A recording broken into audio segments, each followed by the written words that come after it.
Hey everybody, Manuel Delgado, Delgado Guitars. Some of you might be seeing this on our business page. Some of you might be seeing this on my personal page.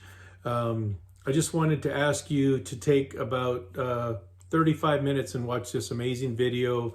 A friend of mine in Afghanistan who's working with young girls and helping them learn guitar, and now with the Taliban taking over Afghanistan, there's danger that's occurred, and they could really use your help, our help. So please watch this. Consider donating to the miraculouskids.org. Any amount is appreciated. And I know people do things for their birthday with a donation. So this year, for my big 50th birthday, I'm asking you if I've done anything to earn your friendship or put a smile on your face. Please send any amount to these folks, and I would consider that a great blessing on my birthday. So think about it, and please watch this video, and please share it as well. There he is.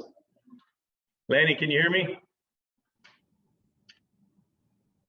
Lanny? Hello, Manuel. How are you, brother? Good. How are you? Oh, running around like crazy, but still not dealing with nearly what you're dealing with over there, man. Oh, man. Well, nice to meet you, and thanks for caring and reaching out. It's an honor and a blessing. Well, I mean, it's been great communicating back and forth with you over the last, more so over the last few weeks, but I just, man, I can't stop thinking about what you're dealing with over there. And I can't even imagine what these families are dealing with.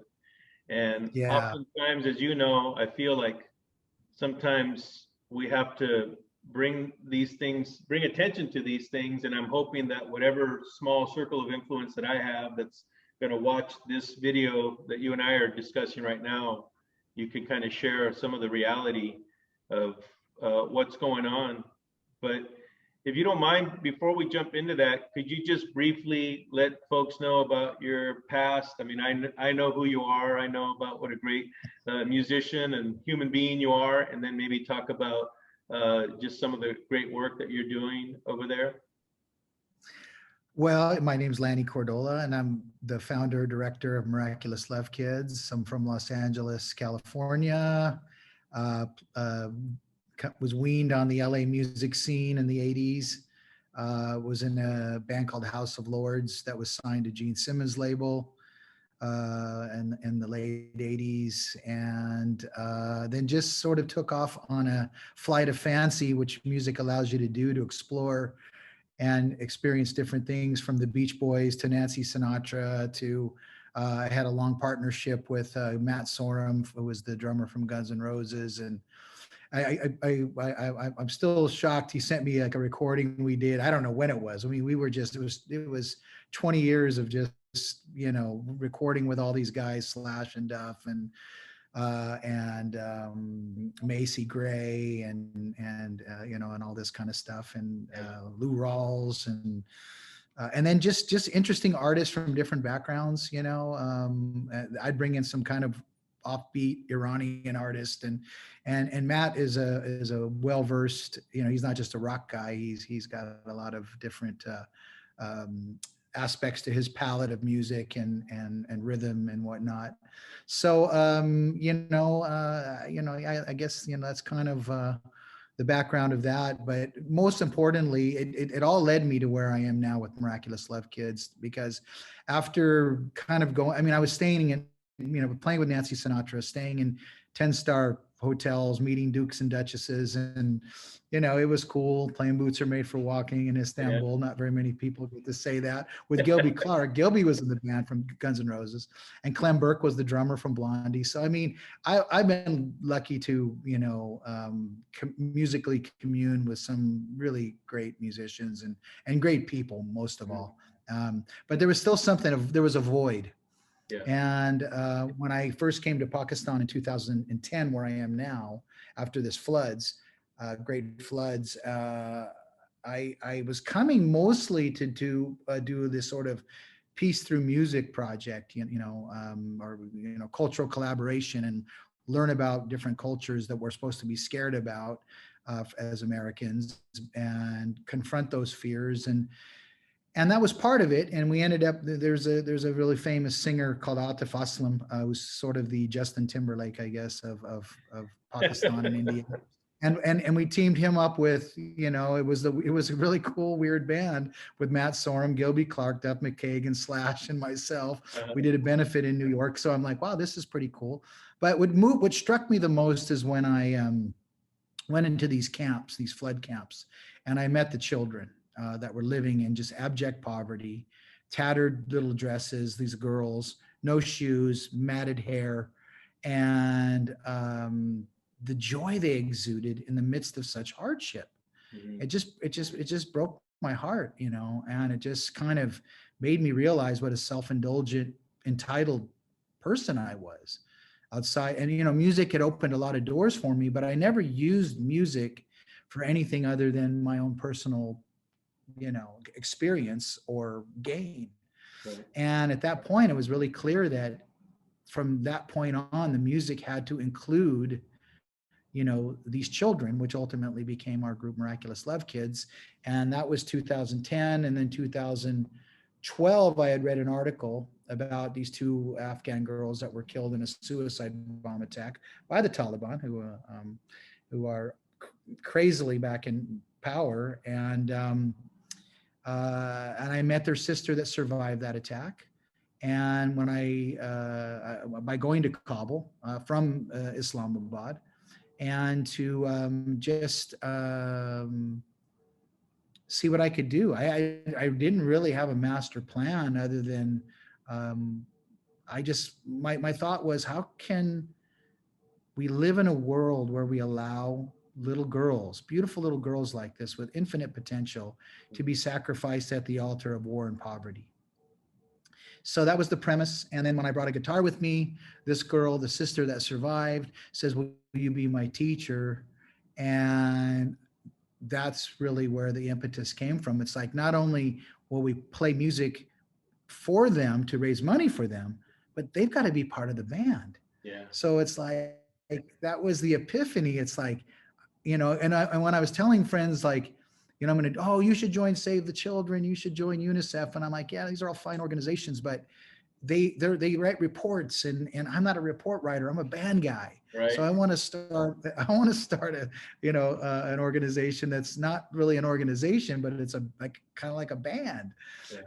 And I want it to be the biggest rock and roll band in the world, which can include anybody, which is these absolute beginners who had no idea who any of the musicians were. The first song that we ended up, so anyway, I ended up moving there in 2014. Sorry, getting ahead of myself. No, and to fulfill that girl's request, but she was actually opening up this part of my spirit that had never been opened before. So then we started with 4 girls, and within a month there was 20, and then in 4 months we had 40. And then before COVID hit, we had, hundreds that were coming, and not just girls, but girls and boys. And then when COVID hit, then I sort of had to streamline, and then the security was becoming an issue. And the last thing you ever wanted, we lost a couple girls. In fact, one of the girls who was, we kept, going over and talking to her. Her name was Malika. And the father kept resisting, and I kept talking to the father, and I said, look, we're here to help, and, but music is how we raise the money. If I'm just like over here teaching English and doing that, people are going to be like, will help. But when they see the girls actually playing with, Brian Wilson, who's the first song we did, which is pretty, and the girls to this day still don't realize the gravity of that. This is, on the pantheon of rock and roll, we all know that, the Beatles, the Beach Boys, the Stones, Dylan, Hendrix, and Brian Wilson is the mastermind of the Beach Boys. And of course I had an association, but it didn't come through me. It actually came from my friend that played in Brian's band. And he is actually on tour, just left today to go back on tour with Brian at 79 and still making great music. Not the But sax but player, is it? Brian's not, what's that? Is it the saxophone player by any chance? No, his name is Gary Griffin. He's the keyboard player. Oh, okay. And Gary and I have well, Gary and I met through a guy named John Stamos, who you might have heard of. Oh, yeah. Uh-huh. Popular TV actor. Yeah. And we became part of his band, Jesse and the Rippers, on this TV show, Full House. Mhm. And then Gary is, out of all the musicians I've met, there's two that are probably, no, actually three, that are the most versatile and selfless musicians when it comes to playing for the song. As a guitar player, we can be, the song should be about us, Mhm. Hey, when's the solo, and check me out and check my flashiness and all this kind of stuff.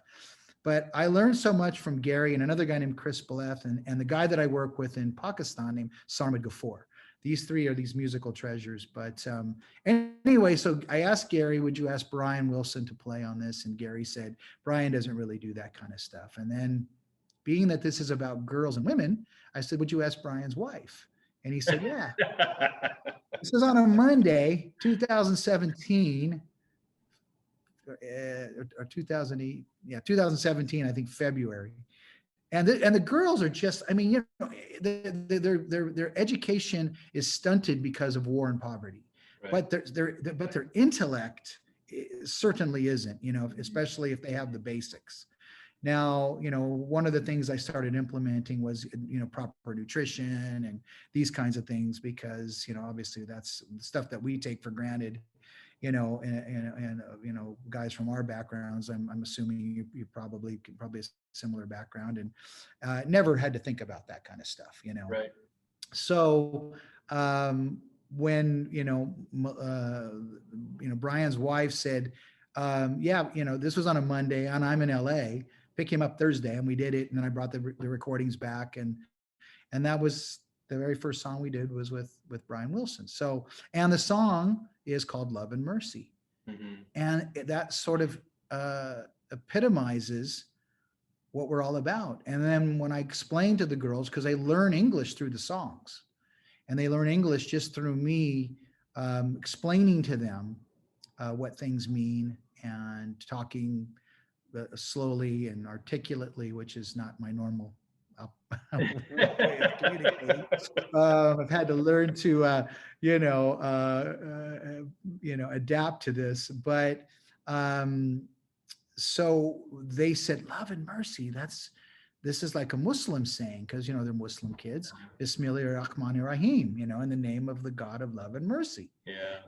And so I asked Brian about this, and he said, no, I didn't know anything about this. I was just in Malibu and I had some champagne and it came out, and he graciously allowed us to change the lyric, because there's a lyric about being in a bar. Yeah. And, so we changed it to, I was standing in a muddy field, which is the girl that I was telling you about. Her name is Mursal. She actually sang that. She was, I think, 12 at the time. So, I mean, she's this 12-year-old and her first duet is with Brian Wilson. So I get just such a kick out of it, because I kind of guess I like the outlandish and the outrageous, in the sense of when people say, oh, you can't do that, what are you doing? Who do you think you are? You're going to do this. And I'm like, I'm just one guy who cares, who's learned to care about myself, including, and care about people in general, but also the most vulnerable among us. And brother, every day, Manuel, 25,000 kids die of poverty and war every day. Yeah. So imagine, the misery and suffering in the world that we're not aware about. We're not aware of. And these are the kids that typify that. I remember one day we had a class, and I said, or I don't even like to call it class, but a session, because I like to kind of, like, hey, we're having a session, like, what's a session? It's like, when you get together and you play music, like, well, you're our teacher. And I go, well, yeah, but, kind of just, yeah, I guess so, whatever, whatever label, and and we were talking about that, and so through the songs, we did Sweet Dreams, and that's how we met, Tom Morello and Vicki Peterson, and who else played on that? Chris Myers, the great drummer from Humphreys McGee, who's in Nashville. You're a Nashville guy, right? Yes, sir. Well, I live in Nashville now. I'm an LA guy originally. Yeah. Oh, okay. Which part of LA? Born in East Los Angeles, Boyle Heights. Yeah. Ah, I love Boyle Heights. I'm Yeah. Long Beach guy, Yeah. but I was born in Harbor City. My buddies from Los Lobos, and Ah, okay. Well, we got to talk about after this, because yeah. we It, love Los Lobos. yeah, it sounds like, I always say I'm a fan of the underdog. So the way you're talking, it sounds like we're very similar in that, and maybe one of the reasons why your story touched me so much, and why I was hoping that we would have this opportunity to have this conversation and just share with people the reality of what's going on. So you've been there since 2010. You're working, building this program. Like you say, you get it up to hundreds. COVID hits, it diminishes the numbers. But then the reality of people see on the news, and especially sometimes here in the United States, depending on what news broadcast you're seeing, we tend to want to villainize or vilify everybody, in Afghanistan, and think. But like you said, these are just beautiful children, helpless. I don't want to say helpless. I want to, but innocent in a sense, not caught up in the political and vulnerable. Yeah. And tell us, this plan to withdraw troops by 9/11, and just the severity of everything that has escalated in the last, month, if you will. So we were able to, after we did the Brian Wilson song, and then we came into the orbit of Tom Morello, who's become a big advocate for us, and Vicki Peterson as well from the Bangles, Cherie Curry from the Runaways, and Kathy Valentine from the Go-Go's. And yeah, I know. I mean, it's like and the weirdest thing was, we're doing Sweet Dreams, our own version of it. I don't know if you saw the video, but it's our own take. And because if you're going to do a song like that, don't try to copy the song. I mean, you got to do your own thing, right? So we got all of those tracks. Nobody heard what anybody did. And it was just like magic. It was just like, it was meant to be. So then we did an original song called Mother, Mother. And around the theme of these kids would ask me, why were we born like this? And only thing I could say is, I don't know why you were born into this world, but I know what we're going to do about it. Mm-hmm. We're going to do something good. We're going to give you a voice through music. And then recently I go with the great Sammy Hagar. Oh man. And wanted to give where we were heading, we were moving in such a positive direction. And when we were doing Fly Like an Eagle, I wanted to do it. They loved it, like the Gypsy Kings, because I'd play them. They love that sort of flamenco-y. And I'm not. I mean, I can dabble in any style and fake my way through anything, but it's not my forte. But they're beginners, so they learn the parts. And it took them, a couple weeks to get it down. And then I sent it to Chris Myers, the drummer, and he's like, oh, I changed the rhythm. And I'm like, hey, bro, we spent, weeks on getting this thing. It's like, what are you looking for? California Gypsy Kings. He goes, and I go, yeah, you're Myers. And it was challenging the musicians to get out of their comfort box. And he did this incredible beat. Sammy Hagar, first thing he said was, girls are amazing, and I love that backwards beat. Who's that drummer? So it was bringing musicians together with the girls, and it was breaking down walls and barriers. And then before this collapse happened, we had recorded an original song with one of my favorite all-time artists, which is Nick Cave. Yeah. His songwriting to me is on the par of Leonard Cohen and Bob Dylan. And so that's a whole other long story, but to make a long story short, Nick agreed to do the song with the girls with us. And then in the midst of that, we also recorded with Jeff Tweedy from Wilco, and E from Eels, and Nancy Sinatra. And then we got, as at August 15th, I'm flying out because my visa is expiring. I'm the last commercial flight out of Kabul. Now I don't know this, and there's a weird energy in the air, and people were very skittish. And there was me and two Afghan guys that were, of course, I speak the language very little, but enough to kind of get get by. Right. So we kind of, and the airport was just, you could see it was crumbling. There was no staff anywhere, and the flights were getting canceled left and right. And our flight was, my flight was 3 hours late. And I was almost kind of hoping, well, maybe I should just, because we had no idea these marauders were coming in unscathed. Nobody put up a fight. The president went out with hundreds of millions of dollars, and it was just, I didn't know that till I arrived in Islamabad at midnight, that night. Mm-hmm. And it was the weirdest week ever, because here I am. I can't go back because the flights are done.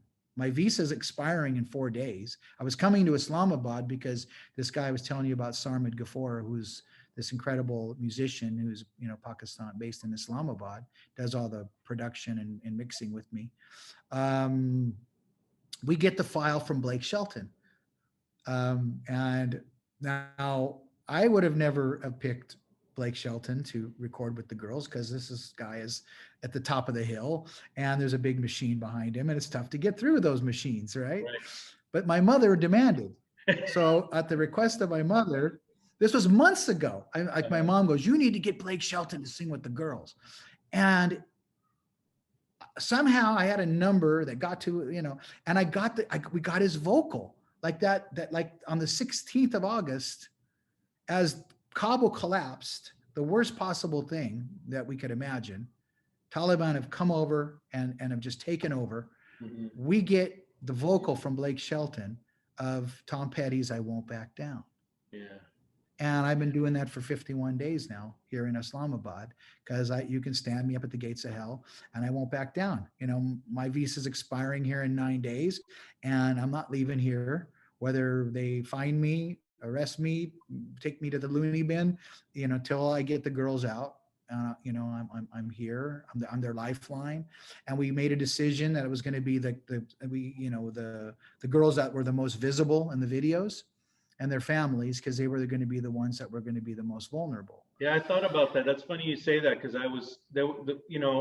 I don't know if this is one of the first things that I thought of is exactly that. Like, these young ladies that are on the video are probably going to be the ones that are targeted first, because somebody's looking at those videos, and choosing, to do harm, obviously. And so can you maybe not briefly, but just kind of touch upon maybe some of the things that are happening? My whole goal with this, Lanny, is that we can explain to people here in the United States the severity of what's happening over there, and then get into ways and how they can help with what you're doing.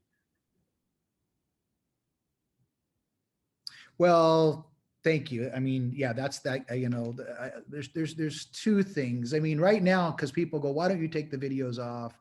And why don't you bring your website down? It's like, look, at this point, if they've been watching me and looking, because they've been looking for me, so a couple people have said, I don't know. I haven't received any official threats or anything.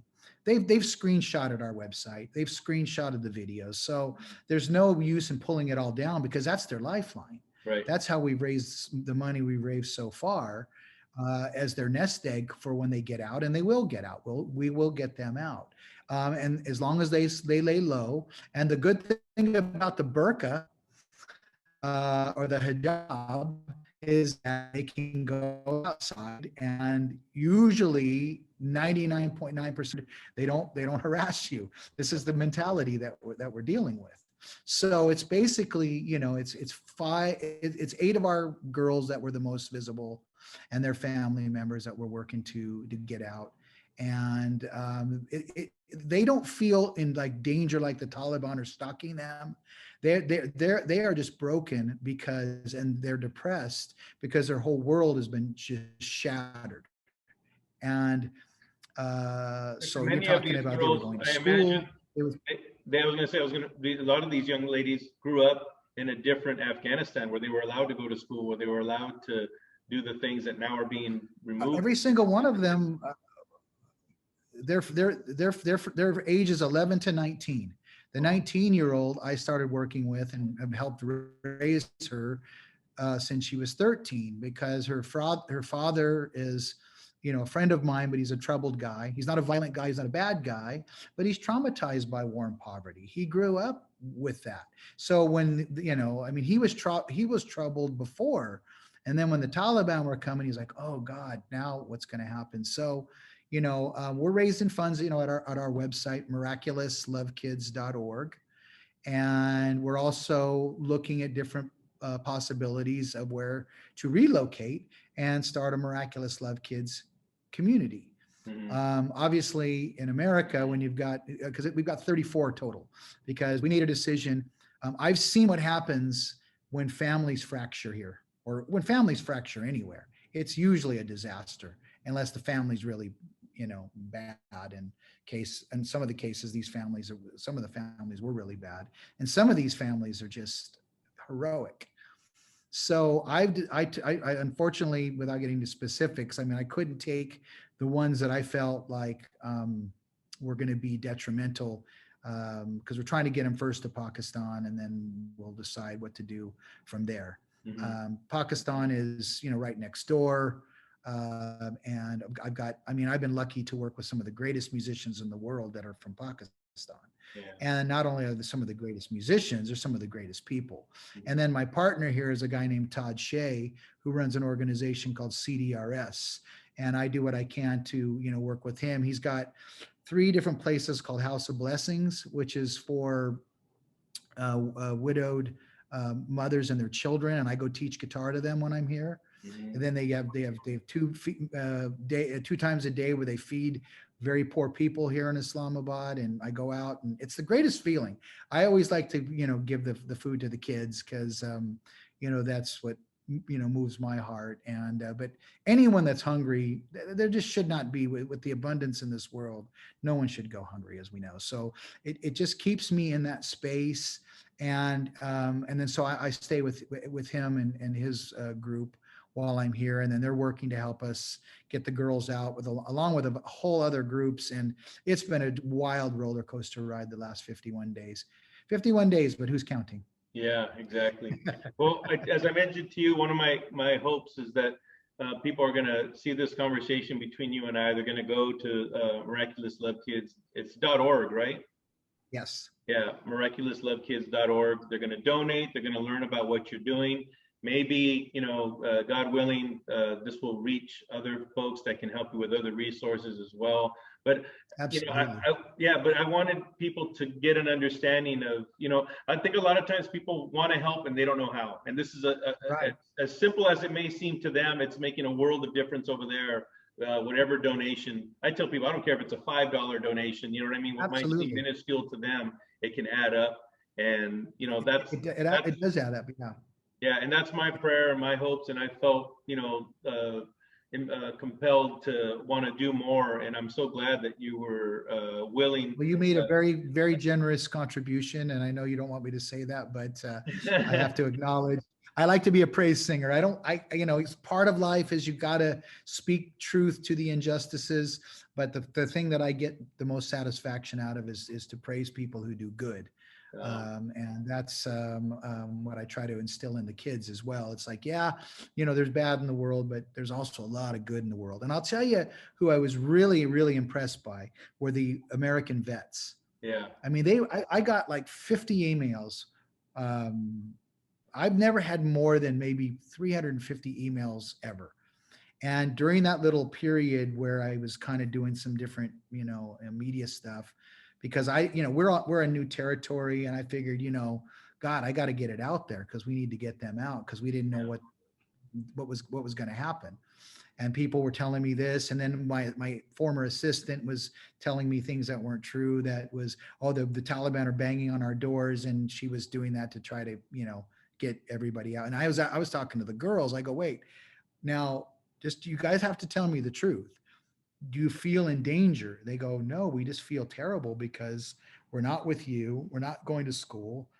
And I said, okay, if you feel in danger, that's a big difference. Right. Because, there are people getting people out, but then they go to these camps, whether it's in, Albania, or whether it's in America. They have a couple, one's actually called Fort Bliss, and apparently it's anything but, because I have friends in these camps, and they said, look, we're appreciative because we didn't have options, but we went from like, a bad jail to a good jail. And it was funny because a couple of them said, oh, I thought American people were nicer like you. And I'm like, well, these are soldiers. They're not there to be nice. They're there to keep things in order. Right. And I'm sure they are nice people, but they have a tough job because they're trying. And I know some really unscrupulous people that have got over there, and that's a whole other thing. And so I'm working on that front, as well as, my number one goal. And then once we get this group over, then we have our next group, and then I have a circus troupe that I'm trying to get over, and then I'm getting contact every day with horrible images of people being beaten, killed by these marauders, and so it's volatile, it's dangerous. It seems like it's going to get much worse because how do you give money and legitimize people that are not only doing so much harm, but they're desecrating a religion? Because the people that they're harming mostly are Muslims, real good Muslim people that Right. were just taking care of their families, practicing their religion the way it's supposed to be practiced. And these guys come in saying they're Muslims, and they're actually anti-Muslims. And so Yeah, and that's important too, that's, because I think, again, we talk about stereotypes, and they're claiming Allah, and they're claiming their faith as Muslim, but just as we see in Christian fanatics, it's very far from what the true message right, of Islam absolutely. is. Mhm. So Absolutely. And, yeah. and you look at me, they got Buddhist fanatics. How can you be a Yeah. Buddhist fanatic? I mean, in some, yeah. Yeah, that's Yeah. very, very, very counter, yeah, intuitive. But again, I wanted to just take this time, let my friends that are going to be watching this. I'm asking everybody who watches this to go to the miraculouslovekids.org website. Please support Lanny any way that you can. Share this video with as many people as you can. My prayer is that this will become infectious in a positive way and get spread to all the right people. We always pray here. We pray that the Lord will bring us the good people and keep the bad ones away. That's our prayer that we're sending out to you as well, and asking that for you and for those girls. Thanks to Jelly Bean for that beautiful video you sent me. Hi, Mr. Manuel. My name is Jelly Bean. This is my brother and sister. I'm right now in the cover. We appreciate your help. We want to meet you sometime, and we love you. We love you. I have a 13-year-old and a 7-year-old daughter, so that's another reason why this really tugs at my strings. I can't imagine if my girls were having to grow up in that kind of world. Yeah. Well, thank you for that empathy, because there are a lot of people that really do care, and and it's not just about our girls. It's just about children, for me in general. That's why we call it Miraculous Love Kids. So and each one of us have a miraculous love kid inside us, and we can access it whenever we want to. And so so that there you are, you were able to identify. She's 16, she's been through hell, she had just reconciled with her family. That's why every one of these girls have just stories that will just make the hair on your arms just leap out, because it's just like, and I've been documenting it because I'm writing a book about it, and and we've had some really, really great people that are helping with us, that are looking at potential, other ways to get the message out. And our friend Kiefer Sutherland has been great. He just actually wrote a personal letter to the Prime Minister of Pakistan to, allow our girls to, have some temporary asylum, here while we figure out what the next step is. Yeah. Well, Lanny, I don't know how much time I have left on our meeting here, and I don't want it to get cut off, but I'm just again going to encourage everybody to go to the website to donate, please, please, please, please. I have a big birthday coming up. MiraculousLoveKids.org. Yeah, I have a big birthday coming up for me. I'm turning 50. So I'm going to ask Oh my all God. of my Nashville friends, my LA friends, all my friends from around the world, if you have an ounce of love for me, I want all of that love to go in a donation to the miraculouslovekids.org website. Bless your soul, brother. And I hope to God one day I'll actually be able to come and see what you guys are doing in person, but also know that I'm going to continue to be here as a resource for you and help in any way that I can, whether it's with instruments or with donations or whatever. So just know that that's awesome, brother. You know what? And just so you know, Nashville is sort of my little base. I mean, my mom's in Los Angeles, that's where I'm from, but I've been spending time out there. And of course the kids want to come out and meet Mr. Manuel and meet Mr. Blake Shelton and all these great Nashville people. So anyway, thank you, brother. And you have a wonderful day. And to all your friends and listeners, thank you. MiraculousLoveKids.org. And we appreciate, any prayers, goodwill, donations. It's all we appreciate. Absolutely, Lanny. Love you, brother. Thank you so much for everything you're doing. Love you too, brother. All right, Thank you, take man. care. Peace and love, man. Bye-bye.